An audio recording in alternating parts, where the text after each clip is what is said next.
Olá amigos, eu sou o Thiago Bizzi e este é o Farol LS referente ao fechamento do pregão de hoje, dia 3 de outubro de 2016, iniciando uma semana, né, segunda-feira, e também iniciando o mês de outubro, primeiro dia útil. Vamos então dar uma olhadinha nas movimentações dos índices aqui no Brasil, índices lá nos Estados Unidos, dólar, e dar uma passadinha nos juros, essa primeira parte que é aberta aqui do Farol. E na sequência, para os assinantes da LS Análise, nós temos a parte 2 do Farol, onde a gente fala sobre as ações e as recomendações de compra e venda. Vamos ao mercado então.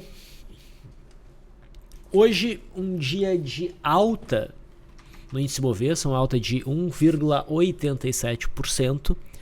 Tá? A gente foi aí na contramão dos mercados mundiais, especialmente o mercado americano. Tá, que apresentou um dia de leve queda, na verdade. Tá? Hoje lá fora foi um dia mais parado, é feriado judaico, ano novo. Tá? Isso traz uma redução dos volumes nas bolsas. Foi feriado na Alemanha também.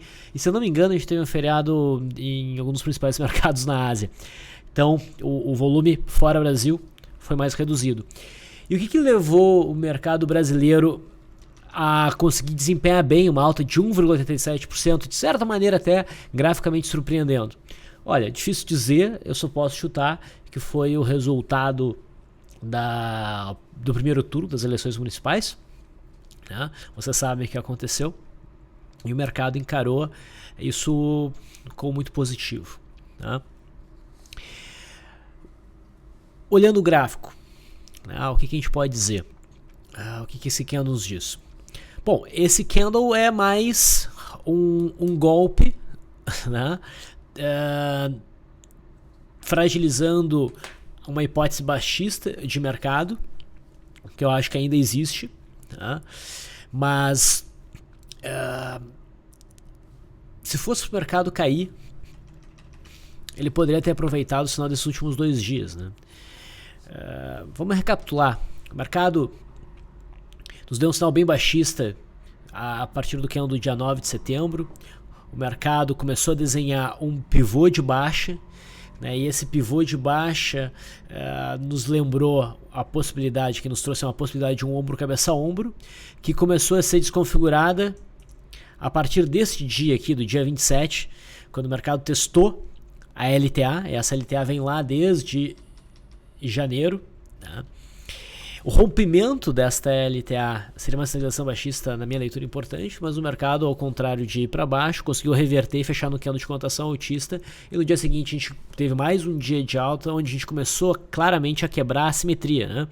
Então, aqui seria uma cabeça, isso aqui reflete isso aqui, esse ombro estaria aqui, e este movimento não tem correspondente aqui. Então a simetria, que é uma característica fundamental de um ombro cabeça a ombro, começa a ser quebrado.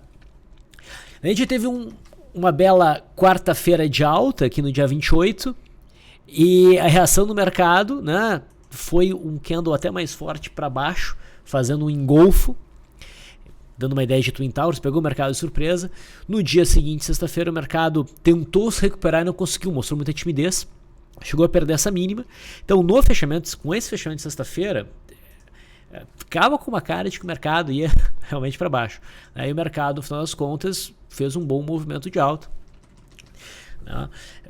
Então, reforça mais uma vez aquilo que eu venho dizendo, e não só eu, acho como qualquer analista por aí, que o mercado está extremamente errático, né, nesses últimos 2 meses, agosto e setembro em especial, e qualquer indicação que a gente tem de direção aqui dentro dessa congestão, né, ela é muito frágil, né?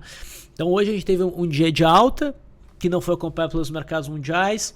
O viés lá no mercado americano ainda é um pouquinho mais baixista. Não me surpreenderia se o mercado fosse para baixo amanhã, terça-feira, tá? Então tá bem difícil de operar. Eu tenho um viés mais baixista para o mercado, tá? Mas esse viés eu estou perdendo conforme o mercado vai avançando, independente desse viés, né?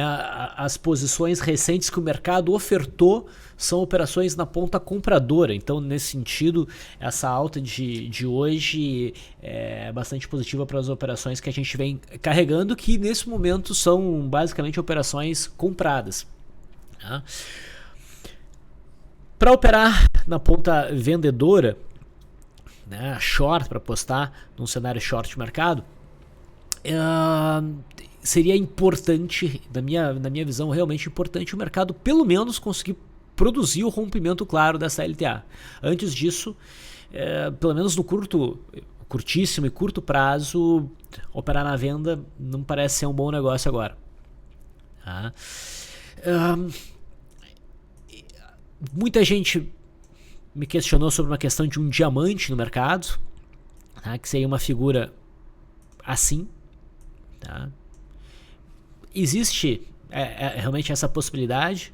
O diamante não é necessariamente uma figura de reversão nem de continuação. Tá? Tem que esperar o rompimento para cima, tá? Ou para baixo. Então a gente tem um cenário meio simétrico. Mas eu não sei, eu não levaria muito em consideração, até porque tem também a possibilidade de, se a gente for entender um diamante, a gente poderia, acho que até faria mais sentido, a gente entender dessa forma, né? Um teste aqui, o centro, outro teste aqui, daí o mercado teria até rompendo para cima. Tá? Então assim, o viés do mercado, graficamente falando, é alta. Tá? É alta.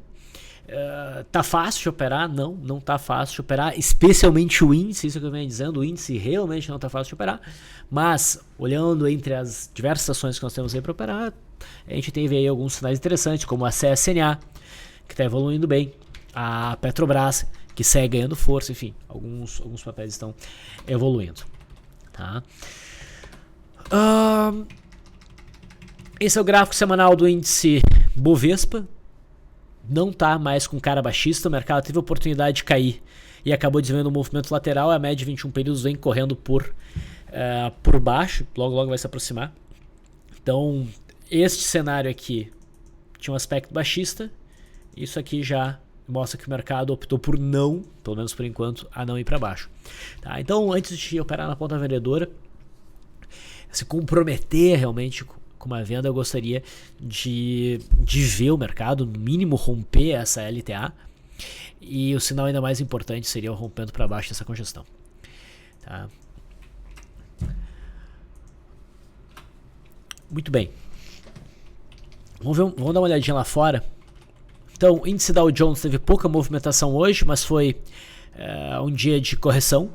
Né? Percebam a bagunça dentro da qual o Dow Jones está operando, mas o viés é baixista, o zigue-zague e por este canal. Tá? O S&P também teve um diazinho de queda, se mantém abaixo dessa faixa de resistência, aqui está contraindo dentro, né, de uma espécie aí de triângulo simétrico, logo deve ter uma definição, seja para cima, seja para baixo. Voltamos então para o nosso mercado, né, que mostra força. Vamos olhar o INV16. A gente percebe que o mini índice está dentro aqui de um retângulo. Um cenário de ombro cabeça-ombro aqui já não fica mais tão claro. Um detalhe, apesar do índice Bovespa ter perdido esta mínima aqui, o mini índice pelo menos não perdeu. Tá? Então o cenário de barra de ignição ou de Twin Towers não foi acionado. Okay. No intraday,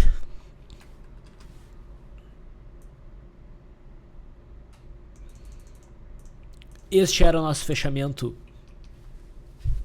na sexta-feira. Tá? O mercado abriu num gapzinho de alta, logo fechou esse gap, testando a linha d'água, não conseguiu romper a linha d'água, tentou rompendo o primeiro movimento, até que de fato conseguiu romper o primeiro movimento com bom volume. Né? E a partir daí o nosso mercado foi desenvolvendo um movimento de alta, tendo como alvo esta zona aqui, né? Esta zona aqui é importante. E o mercado chegou lá. Tá? ainda tem espaço para subir e testar mais claramente esta região. Tá, uma vez que o mercado conseguir romper claramente esta região aí, a gente olhando para trás, o próximo alvo é esta região e daí os compradores realmente vão se mostrar bastante dominantes neste mercado. Olhando o dólar, bolsa em alta, dólar geralmente foi para baixo e é o que nós tivemos hoje. Foi o que nós tivemos hoje. Uma queda de 1,34% no dólar futuro. Tá? O cenário não mudou muito, a gente continua dentro de uma congestão, né, com limite inferior aqui em 3.198 e limite superior ali por volta dos 3.391. Tá? Eu não acredito em queda muito significativa para o dólar, acredito que ele vai ficar andando de lado por um tempo, tá? Mas no momento os vendedores estão pressionando o dólar, ele pode testar mais claramente esse patamar de suporte, não acredito no rompimento. Tá? Se o dólar conseguisse romper essas máximas aqui, acredito então num período mais altista em busca dessa faixa de resistência, mas isso por enquanto ainda não aconteceu. Lembrando que nós estamos no contrato X16, tá? Então esse é o contrato mini. A gente não teve o rompimento dessa zona, o mercado está na verdade na busca desse suporte. No intraday também tivemos um dia direcional no dólar, assim como no índice. A abertura foi em gap de baixo, o mercado montou um primeiro movimento, sentindo esse suporte aqui dos 3.262. Depois tivemos o rompimento do primeiro movimento, sinalizando uma possível queda em busca desse fundo ou desse fundo. E foi o que o mercado produziu. Tá? E foi além, inclusive. Então, os vendedores estão no comando da situação aqui no WDO X16. Expectativa para amanhã, né, deveria ser baixista, mas não tem nenhuma convicção. Tá? O dólar também vem apresentando esse comportamento bastante errático. Se a gente for dar uma olhadinha nos contratos de juro, os juros estão bem pressionados para baixo. Eu estava aqui no contrato F18 até sobrevendidos, imaginava a possibilidade de um movimento de reaproximação à média móvel de 20 períodos, nada que motivasse muito compras, mas hoje o mercado é uma paulada para baixo e perdeu a mínima, tá? Muito possivelmente estopando quem tentou a operação de retorno à média, que lembra, é sempre a operação mais delicada de ser trabalhada. O DI1 F19 também já beliscou a mínima, e o DI1 F25, contrato mais longo, já mostrava que não tinha uma boa configuração, que é que o juro mais longo deveria continuar pressionado para baixo.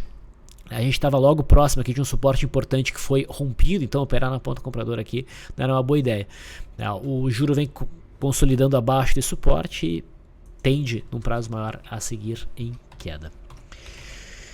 Então, pessoal, essa situação destes principais gráficos, viés de alta no índice Bovespa, mercado americano tinha um viés baixista que vai se perdendo conforme ele não acelera para baixo. O dólar tem um viésinho baixista, mas não é muito forte. A gente está bem próximo de uma zona de suporte, então não acho que valha muito a pena apostar na venda do dólar antes, né, dele ter claramente rompido o suporte do gráfico diário. Aí os juros devem continuar pressionados para baixo. Então esse é o resumo da ópera. Eu encerro essa primeira parte aberta do Farol aqui. Tá? Para ter acesso à segunda parte do Farol, a gente fala dos papéis e das recomendações de compra e venda. Eu convido vocês a acessarem o nosso site lsanalise.com.br. Eu fico por aqui, boa semana e até amanhã.